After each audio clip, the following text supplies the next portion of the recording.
At the beginning of the week, the Washington Wizards had 12 games left on the schedule and needed to win a minimum of 8 or 9 of those games if they hoped to make the playoffs. It's Thursday night and Washington's loss to the Jazz makes 3 in a row. With 9 games left on the schedule, where do they stand in the East postseason race and the draft lottery order? Eastern Conference standings: losing 3 straight games hasn't actually dropped the Wizards from the 11th spot in the East, where they've hovered the last couple weeks. For that they can thank the tanking Atlanta Hawks. Don't think those L's aren't costing Washington, though. In the same span of time, the 8th seed Heat have won 3 in a row. Now Bradley Beal and co. are a full 6 games out of the final playoff spot with 9 games to go.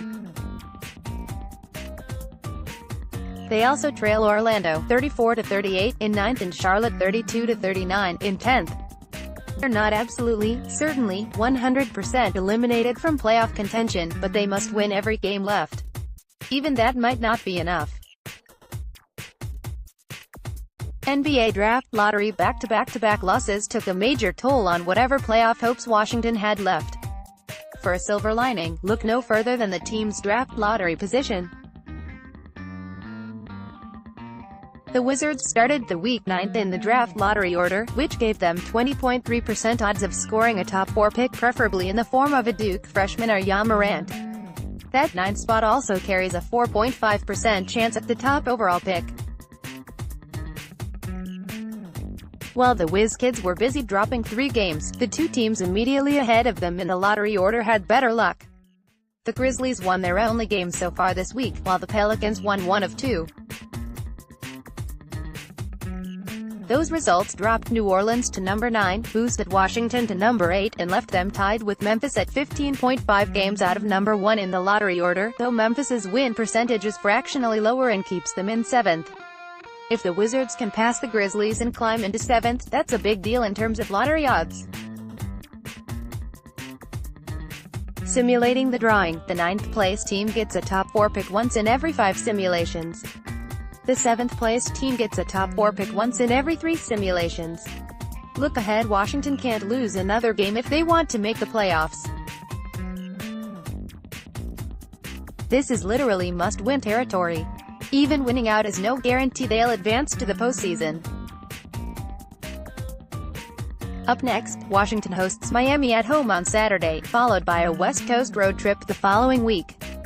Games to watch: Heat at Wizards, Saturday 7 p.m. Timberwolves at Grizzlies, Saturday 8 p.m. More Wizards news: the Washington Wizards selected John Wall first overall in the 2010 NBA Draft. Other lottery picks followed in subsequent years.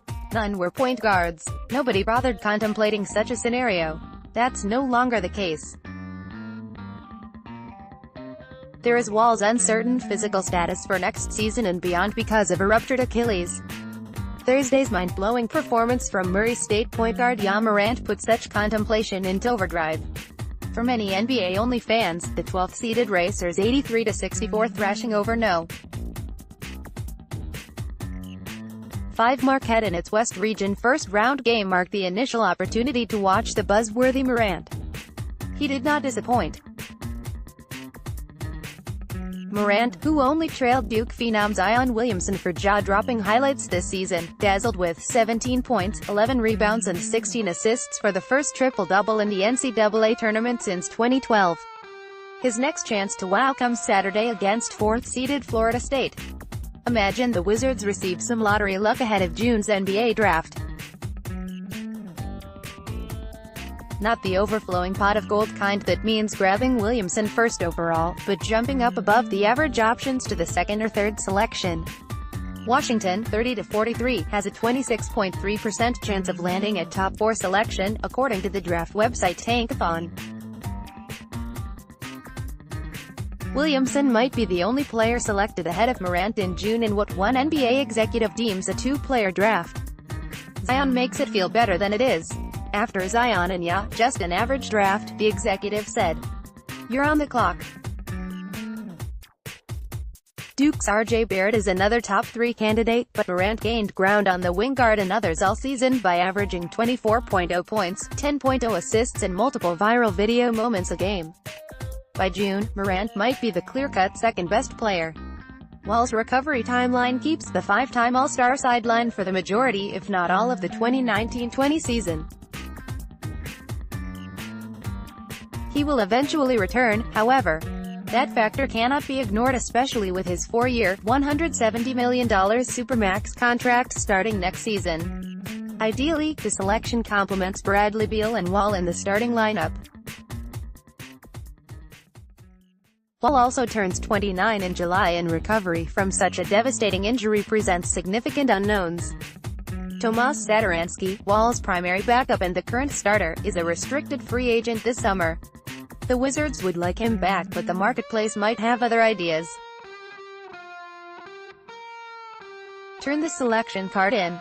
Take Morant or not? Hell, yes, multiple college basketball sources responded via text.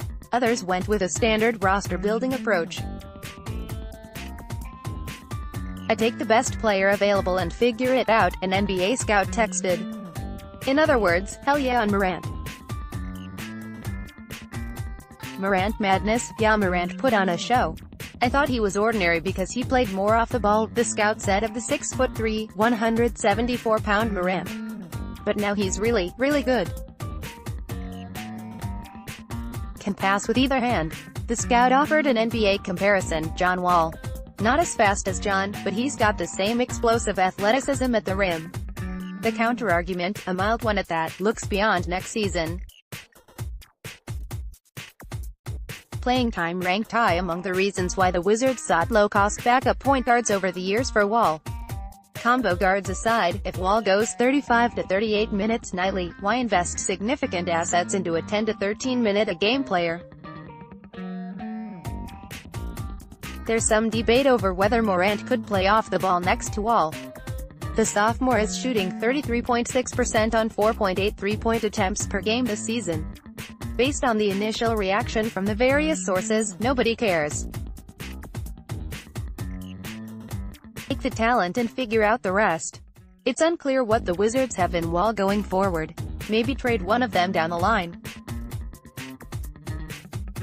The Wizards only have 3 healthy players under contract for next season. The 2019 first-round pick could immediately become a high-rotation player. Such expectations rise if the Wizards jump up in the lottery. Historically, there's no chance they consider a point guard in the lottery, with Wall on the roster. Times are different, especially if there's a chance to grab a hell-yeah talent like Morant. More Wizards news. The Wizards' 113-108 loss to the Nuggets Thursday marked Troy Brown's first NBA start. And the Wizards' rookie guard impressed, scoring a career-high 13 points and snagging 5 rebounds. How did Brown find out he was starting, you may ask? Through Twitter, of course. Troy Brown did, indeed, find out on Twitter.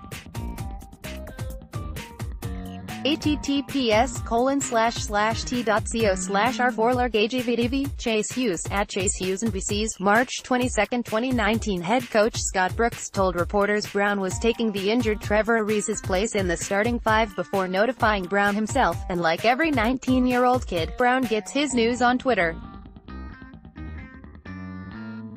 And Thursday night, Brown's Twitter timeline brought him some of the biggest news of his basketball career. More Wizards news.